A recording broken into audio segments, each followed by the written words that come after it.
या बातमीपत्राचं प्रायोजक आहे पूर्व विभागातील नावाजलेले उद्योजक श्री राजय्या प्रभाकर गज्जाम यांचे प्रभाकर स्टील, पत्ता B12 पद्मशाली नगर, MIDC Akkalkot road, lifeline chemical factory जवळ, तंबाके फेवर समोर, सोलापूर. प्रोप्रायटर राजय्या गज्जाम 94 23 59 12 59 80 87 55 16 79. त्यानंतर राज्यामध्ये सगळ्या वादळ मारतो. धनंजय मुंडे यांचा राजीनामा झाला आहे. नैतिकतेच्या दृष्टीने राजीनामा मुख्यमंत्री म्हणतायत, पण धनंजय मुंडे म्हणतात की वैद्यकीय कारणास्तव राजीनामा दिला. या राजीनामाकडे कशा पद्धतीने बघता आणि संतोष देशमुख यांच्या एकूण हत्याकांडाबद्दल आपलं काय? बघा, हा राजीनामा खूप उशिरा आला. एकतर आधीच झाला पाहिजे होता. म्हणजे काल ABP माझाच्या हाती काही फोटोज आणि स्लाईड्स झाल्या आणि त्याच्यानंतर ही वेळ त्यांच्यावर आली. ही अतिशय क्रूर पद्धतीत हत्या करण्यात आली. आम्ही सगळे गेलेलो त्या ठिकाणी. त्यांच्या मुलीचं पूर्ण ऐकलं, त्यांच्या पत्नीचं ऐकलं, भावाचं ऐकलं आणि खरं तर त्याच वेळेस तो राजीनामा झाला पाहिजे होता. पण अतिशय निगरगट्ट अशी हे सरकार आहे आणि जे आपण बघतोय व्हिडिओ काढून कोणातरी दाखवला जातोय, तर ते नेमके कोण होते ज्यांना दाखवला गेला तो व्हिडिओ आणि कोणाच्या ऑर्डरनी ते करण्यात आलं. मला असं वाटतं राजीनामा जरी दिला असेल तर तो राजीनामा एक प्रकारचं नाटक आहे आणि ते आता म्हणतात की वैद्यकीय कारणामुळे, म्हणजे ॲक्सेप्ट पण करत नाही आहेत. म्हणजे तुम्ही बघा, इतकं हे हास्यास्पद असेल ही गोष्ट की ते म्हणतात वैद्यकीय कारणे.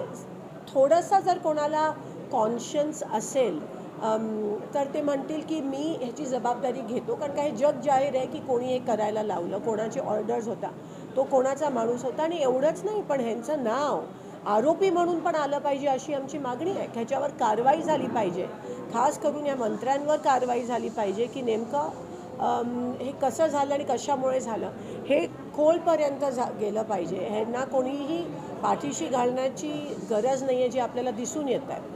आणि म्हणून आरोपी म्हणून त्यांचं नाव आलंच पाहिजे अशी आमची मागणी आहे. जबाबदारी, नैतिक जबाबदारी घेऊन तो राजीनामा झाला पाहिजे होता आणि आरोपी म्हणून त्यांचं नाव येणं हे गरजेचं आहे. आमदारकीचा राजीनामा देखील काही लोक मागतायत आता, कारण फक्त मंत्रिपदाचा राजीनामा दिला असं तरी आमदारकीचा राजीनामा मंत्री सह आरोपी देखील झाले. तुमची काय म्हणणं असेल आमदार? नाही, नक्कीच आरोपी म्हणून त्यांचं नाव आलं पाहिजे. आमदारकी म्हणजे लोकांसमोर येण्याचा पण आता ह्यांचा चेहरा राहिला नाही आहे. आणि राजीनामा देऊन परत 6 महिन्यानंतर ह्यांना परत मंत्रिपद मिळण्याची शक्यता आहे, कारण का हे सरकार दाखवण्यापुरतीच हे सगळे नाटक करेल आणि त्याच्यानंतर पुन्हा एकदा काही निष्पन्न झालं नाही म्हणून स्टेटमेंट देईल. पण म्हणून त्यांना आरोपी म्हणून त्यांना नेमलं गेलं पाहिजे. आणि स्वारगेटचा विषय असेल, हा विषय असेल, मस्साजोगचा विषय असेल, सगळीकडे आपल्याला हे होताना दिसत आहे. काय चाललं आहे महाराष्ट्रात? म्हणजे कायदा सुव्यवस्था राहिलाच नाही आहे. हे फक्त सत्तेसाठी हे हपापलेत.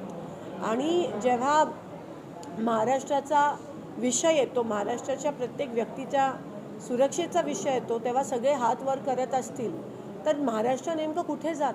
जुना पुणे नाका, वसंत विहार, सोलापूर येथे जर्मन येथील अत्याधुनिक 3T MRI टेस्ट कंपनीचं मशीन सोलापूर जिल्ह्यात फक्त SS बलदबा हॉस्पिटलमध्ये उपलब्ध.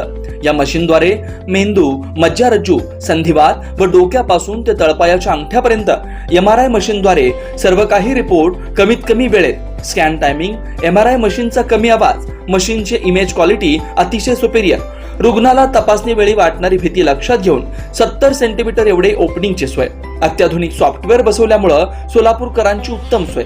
याशिवाय बलदबा फर्टिलिटी पॉइंट टेस्टेटिव्ह बेबी सेंटरच्या माध्यमातून गेल्या 10 वर्षापासून IVF अर्थात वेंधत्वावर समुपदेशन, वेंधत्वावर अत्याधुनिक ट्रीटमेंटची सोय.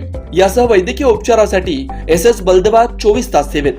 न्यूरोसर्जन डॉक्टर सचिन बलदबा, स्त्रीरोग तज्ञ डॉक्टर संपत बलदबा, स्त्रीरोग तज्ञ डॉक्टर प्रतिभा बलदबा. पत्ता SS बलदबा हॉस्पिटल, वसंत विहार, जुना पुणे नाका, साई सुपर मार्केट जवळ, सोलापूर. मोबाईल क्रमांक 89 75 54 31 67, 86 69 73 21 82, 90 67 77 00 15.